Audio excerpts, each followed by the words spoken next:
Happy Friday, everybody. Welcome back into the card closet for another episode. Today we are going to have a little fun with that loop that I showed in the previous video. And I got a 1909 American Caramel card from it's E95. And we are going to try to determine if it's authentic or not.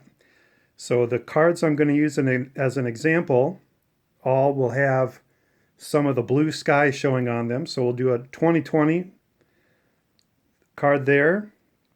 We'll do a Nomar rookie card here from Donruss. 1979 O-Pee-Chee. 1964 Bob Gibson has a little sky showing up there. 1952 Al Benton. And then finally the card that I bought raw, took a little risk. Harry Lord, 1909 American Caramel. So let me get the loop set up. I think it's going to work okay through the camera here. If you have to forgive me, it's going to be a little bit interesting, but bear with me. I will get things focused, and let's take a peek. Be right back. Okay, we have the loop set up on the sky section of this 2020 card. And as you can see by the print pattern, it's a regular pattern repeated over and over and over, left to right, top to bottom. That's a modern print dot pattern. Let's move over to Nomar. Put it on the sky there. Zoom in on the sky. And as you can see again, it's a little bit different. 20 some years makes a little bit of a difference, but you can see that it looks like a repeated pattern over and over, left to right, and definitely a modern print pattern. Let's go to Stan Pappy here, see what the sky looked like in 1979. Very much the same, consistent, evenly spaced dot pattern of the blue there. Let's jump to this little sky section on the Bob Gibson. 1964. Pretty much the same. It looks like a screen almost, on like a screen door. Consistent. Dots are all evenly spaced. Definitely a pattern to it. Now let's jump back to this 1952, which is not an actual picture, but a drawing, more or less. It's artwork. And you can see that the blue dots are evenly spaced in that sky. Even for artwork, the way they printed it, it looks like that. So now if we look at the next card, the 1909, and if we see a pattern like that, we know it is a counterfeit, because modern printers print like that. So let's take a look at the sky in the 1909. What do you see? You do not see the screen pattern evenly dispersed. The dots are grouped. They're bunched together here and there. So that's a good sign that this was printed many, many years ago. Some of the other things that I checked out on this card too are the, see if I can get this,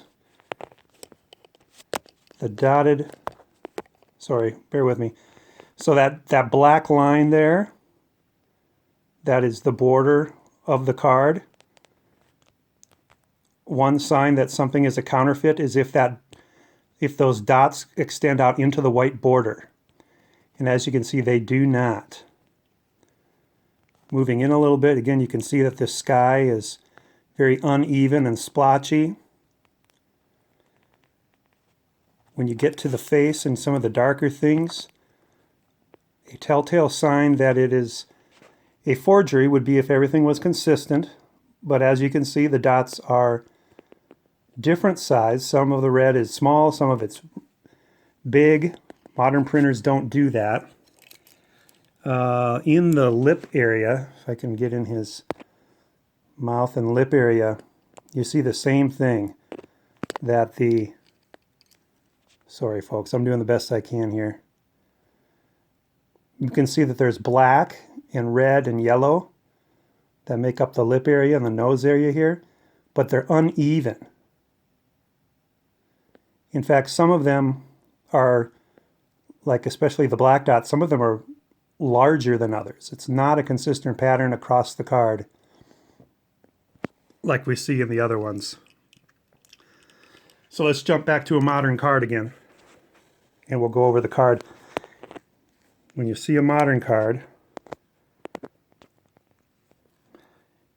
you see uniform patterns, print patterns that are consistent from color to color, image, parts of the image to parts of the image. So a very clear indication that this is a modern printed card. See that? So once again, 1909,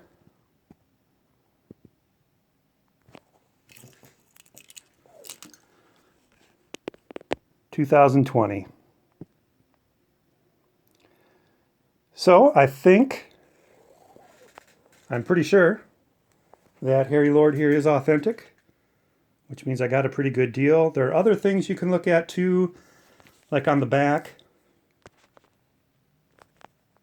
The letter, for E95s, oftentimes the font is different on the fakes. And to verify that, you actually have to go letter by letter by letter. You have to compare, go online, pull up the back of one that you know is legit, and compare the A to the A B to a B, a C to a C, all the way through the alphabet. And the reason you do that is because some of the good counterfeits are only off 1 or 2 letters that they were not able to replicate. And looking at the back of this, I was pretty confident that it was going to be legit. Honestly, what got me was this paper. Usually when you see paper stuck to the back, it's a tanner paper like the back of the card rather than whiter. So it made me think maybe somebody had stuck this onto a modern piece of paper, peeled it off after a few days to make it look old. So that was my concern.